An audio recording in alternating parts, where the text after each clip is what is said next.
Welcome to the physics pulse. यहाँ हर concept धड़कन बन जाएगा। आज ऐसा एक और कॉन्सेप्ट लेकर आए जो आपकी धड़कन बनने वाला है। जैसा कि हम लोग टॉपिक डिस्कस कर रहे हैं क्लास 10 साइंस का, लाइट। अब तक की हमारी वीडियो हमने कंप्लीट कर लिया स्फेरिकल मिरर्स तक और उसके कुछ इंपॉर्टेंट टर्म्स।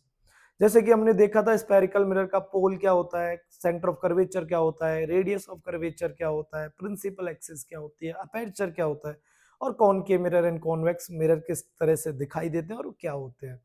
आज हम उनसे रिलेटेड दो टर्म्स को और डिस्कस करेंगे जो है हमारा principal focus and focal length के बारे में। उसके बाद हम देखेंगे new cartesian sign convention. Means हम लोग ये जब न्यूमेरिकल सॉल्व करेंगे इस चैप्टर के रिफ्लेक्शन ऑफ लाइट के, तब हमें क्या होगा, यू वी एंड एफ की। U means distance of object, V means distance of image, F means focal length, जो भी हम देखेंगे कुछ सेकंड में। तो जब हम इनको न्यूमेरिकल्स में इनकी वैल्यू पुट करेंगे तब बहुत इंपॉर्टेंट बात ये बन जाती है दिमाग में कि वैल्यू इनकी पॉजिटिव नेगेटिव कब रखी जाएगी। क्योंकि बहुत से बच्चे ये गलती एग्जाम में कर आते हैं कि वो वैल्यू तो जैसी दी जाती है वैसी की वैसी पुट करके आ जाते हैं, लेकिन वो कब पॉजिटिव कब नेगेटिव की हमें रखनी है वो आइडिया उनको नहीं रहता है। तो चलिए हमारी वीडियो को स्टार्ट करते हैं with two relative terms, that is principal focus and focal length. तो आज का हमारा टॉपिक है कुछ पिछड़े हुए हमारे रिलेटिव टर्म्स थे। एक का नाम है हमारा प्रिंसिपल फोकस और दूसरा है हमारा फोकल लेंथ।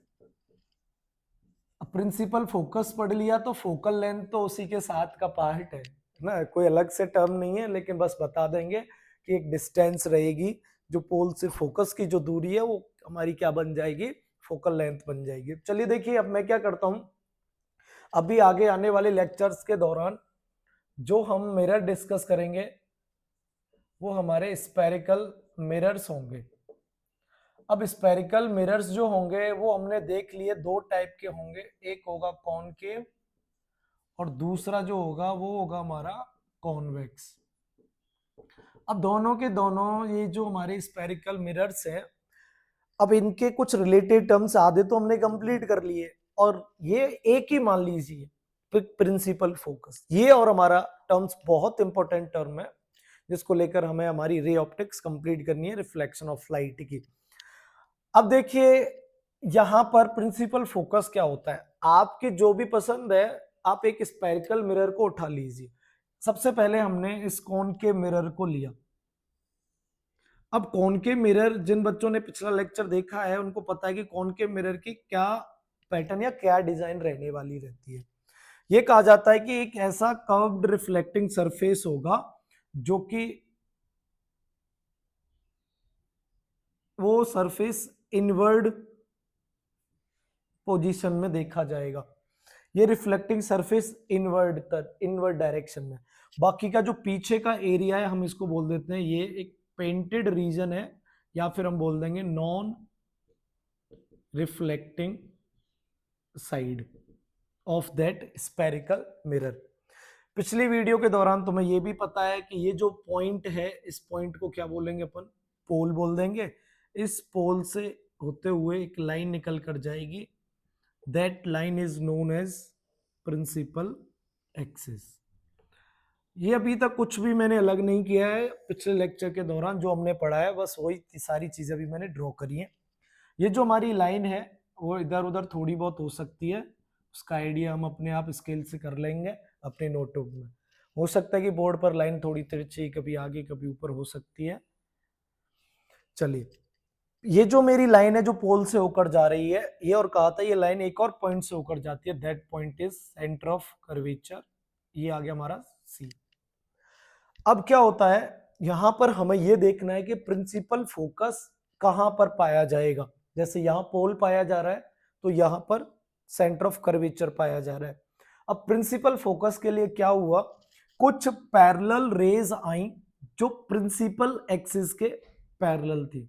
जैसे कि देखिए ये कुछ एक रे आई, अब ये जो रे आ रही है इस रे को मैंने बोला इंसिडेंट रे। अब इंसिडेंट रे जो मैंने भेजी है इस मिरर के सामने वो प्रिंसिपल एक्सिस के पैरेलल आई है। ये अकेली नहीं आई, अपने साथ में एक और रे को लेकर आई, that is also known as incident ray. अभी क्या होगा कि रिफ्लेक्टिंग सरफेस है तो रिफ्लेक्शन होगा, किस तरह होगा, कैसे होगा, अभी हम करेंगे। पहले हम क्या करते हैं, चार बारी बारी से रेज को बुला लेते हैं। हमने ये चार इंसिडेंट रे बुला ली, हमारे रिफ्लेक्टिंग सरफेस से जाकर ये चारों रे टकराई। इंपॉर्टेंट बात क्या होगी, प्रिंसिपल एक्सिस के चारों की चारों रे पैरेलल है। अब ये देखा गया कि प्रिंसिपल एक्सिस पर कोई एक ऐसा पॉइंट है, कोई एक ऐसी जगह है जहां से होकर ये सारी रे गुजर रही है। आफ्टर रिफ्लेक्शन प्रिंसिपल एक्सिस पर एक ऐसा पॉइंट होगा जिस पॉइंट से होते हुए ये सारी की सारी रे गुजरेंगी। जैसे कि आफ्टर रिफ्लेक्शन ये यहां से गई, ये रे यहां से गई, ये रे यहां से गई, और ये रे यहां से गई।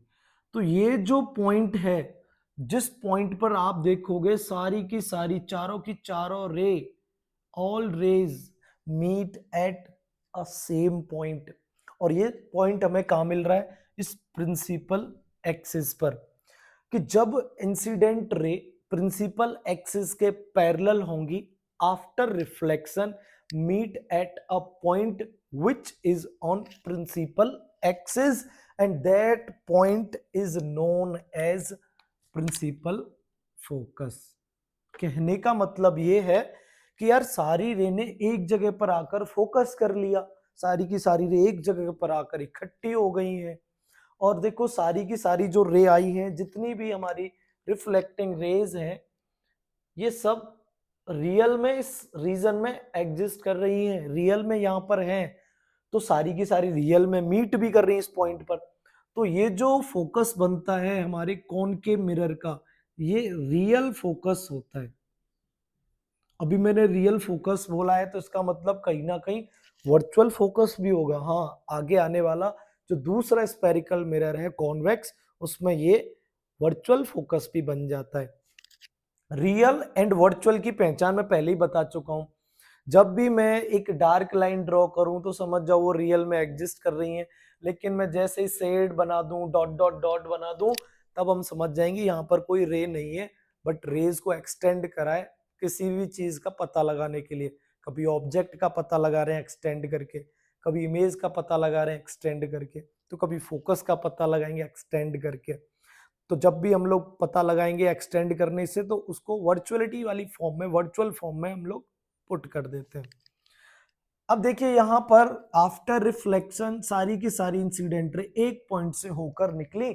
हमने क्या बोला, ये एक जिस पॉइंट से निकली ये फोकस है, और एक्चुअली में मीट हो रही है, रियल में मीट हो रही है, तो ये पॉइंट रियल पॉइंट मींस हमारा रियल फोकस है।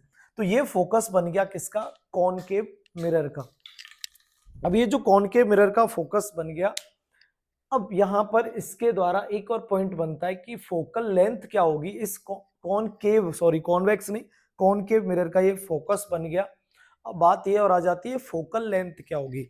अब देखिए फोकल लेंथ की मैं बात करूं तो फोकल लेंथ क्या होती है, जो स्पेरिकल मिरर का पोल है, जो स्पेरिकल मिरर का पोल है और जो फोकस है, यहां से जो दूरी, जो डिस्टेंस मेजर किया जाता है, उस पूरी डिस्टेंस को क्या नाम देते हैं, फोकल लेंथ हम नाम दे देते हैं।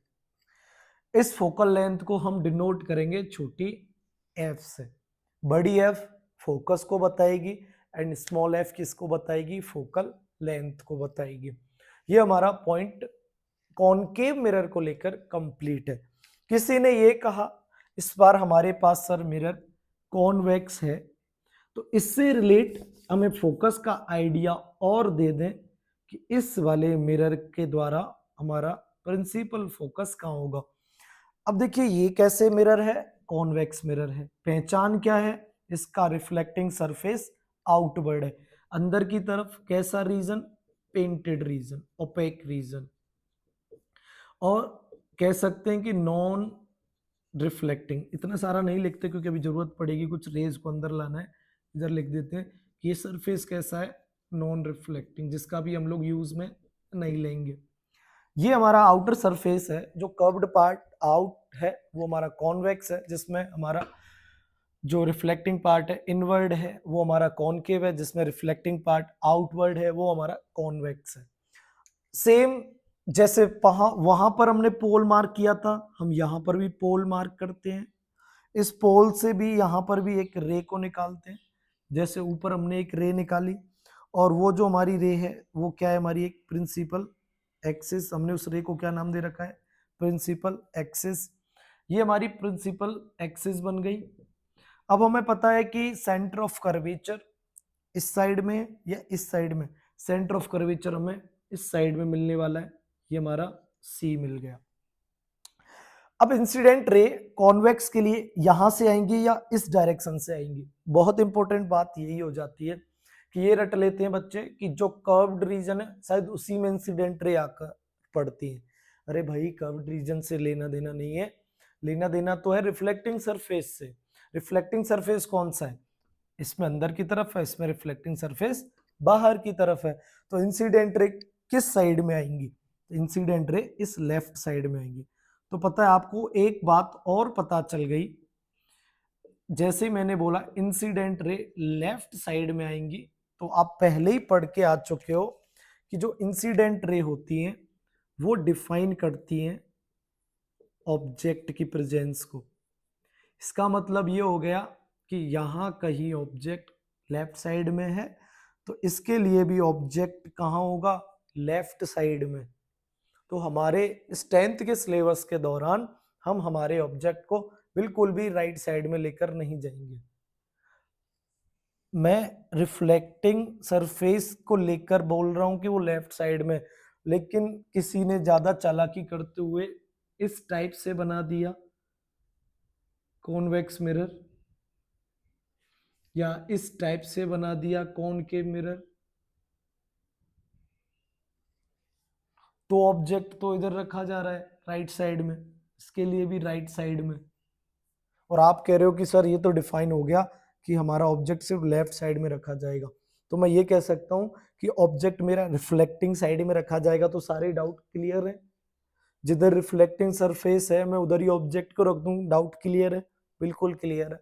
अगर लेफ्ट राइट साइड का कंफ्यूजन ना रहे, क्योंकि हो जाता है हम लोग दिमाग में बस इमेज बना लेते हैं अपनी कि शायद इस तरीके से पढ़ाया है तो पूरे लेक्चर या पूरे सिलेबस में कॉनकेव मिरर ऐसे ही होते हैं।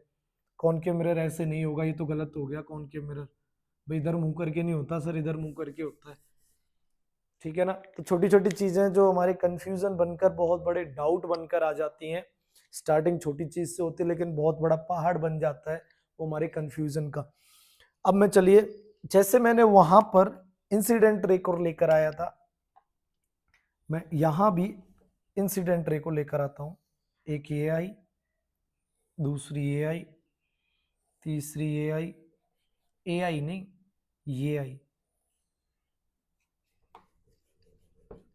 थोड़ा ड्राइंग खराब है, थोड़ा क्या पूरी खराब है। चलिए, ये हमने कुछ इंसिडेंट रे इस रिफ्लेक्टिंग सरफेस पर डाली।